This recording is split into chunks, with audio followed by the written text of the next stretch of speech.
Ignition sequence starts. 6, 5, 4, 3, 2, 1, 0. Liftoff. We have a liftoff.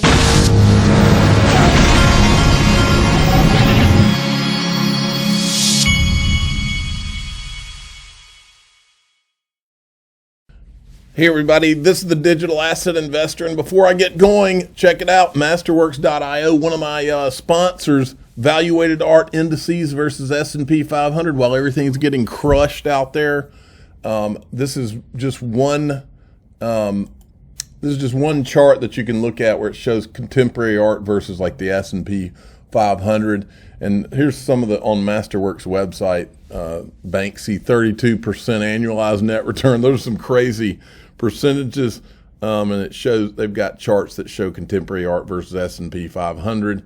Really interesting. I've been buying some of this kind of like a little hedge for myself. There's a link to this in the top of the description of this video. You can click on that link and tell them DAI sent you, and they are one of my sponsors. Now, we've got ourselves XRP almost 10% up. Now, we've crossed 50 cents. That means today is a good day, all right? Now, this is from Crypto Bull. XRP is forming a second huge wedge on the monthly time frame. In 2017, that led to a 70,000% explosion. If history repeats, price will explode soon. I don't know if he's right or if this is if this is full of it. I don't know. But I like the sound of it because I was there when this happened, folks, and I do remember it. And you've never felt a feeling like that, but you very well could. Mr. Whale says XRP price in 5 years is what in 5 years? I'll just out of curiosity, that this, yeah, definitely, in my opinion. This, ooh, man, I do think that I don't know about, look, I'm here for the big kahuna. I am not here even for $100. That is not why I'm here. I believe that the potential of this is places people can't even imagine. Okay? Now, Stuart Alderati was on the warpath yesterday. He's retweeting, there was an article from the block, Gensler flexes crypto enforcement record in speech. He gave a speech somewhere. Chair Gensler gave a speech on November 2nd that praised the SEC for uniting public zeal with unusual capacity. We finally agree on something. And then there was this from James Phelan. SEC's filed a motion to extend the time to file all parties' reply briefs until November 30th, 2022, asked the court to order that any additional amicus briefs be filed by November 11th, 2022. Ripple consents, new dates in motion. And then Stuart Alderati had commented on that. He's Ripple's general counsel, for those that don't know. Dozen independent voices, companies, developers, exchanges, public interest, and trade associations, retail holders, all filing in SEC versus Ripple to explain how dangerously wrong the SEC is. The SEC's response, we need more time not to listen or to engage, but to blindly bulldoze on. He couldn't have said it better. And then we had this from Brad Garlinghouse. For those of you keeping count, 12 amicus briefs submitted. It's unprecedented, I'm told, to have this happen at this stage. They each explain in their own unique way the irreparable harm the SEC will do to every facet of the U.S. crypto economy if it gets its way. He's retweeting Stuart Alderati's thing there. There was an article that was written in the value, I guess it's called valuewalk.com, looking back on the cautionary tale of William Hinman and his crypto speech.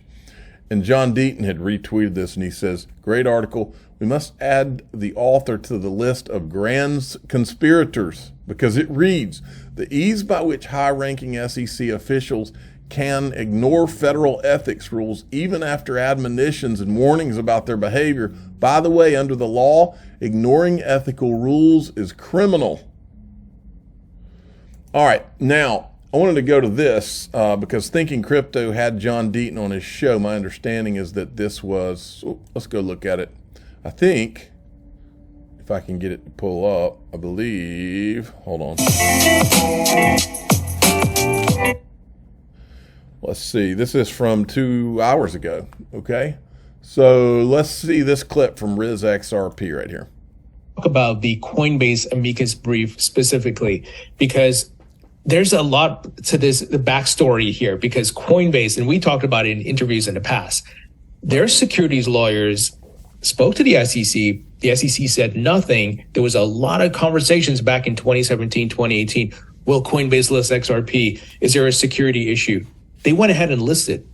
And obviously they delisted when the lawsuit came about. And now they're fighting on behalf of Ripple. What are your thoughts? It's an interesting dynamic given the history. Well, it is. And, here's the thing, which your people know that may not be on top of this. In 2019, in January of 2019, and this is in our brief, Coinbase went to the SEC. They went to Hinman. They went to Valerie, right? They went to that part of the SEC.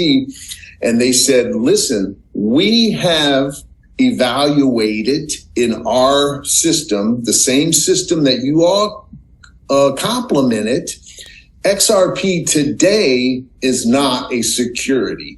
And we're going to list it next month. Unless you say otherwise, because we're going to ask to do an IPO real soon. So we don't want to run afoul of the U.S. securities laws or what the SEC thinks. Unless you say something, we're going forward with XRP because it's not a security. And I can't tell you what the SEC said. I can tell you what they didn't say with 100% certainty. They did not say XRP is a security.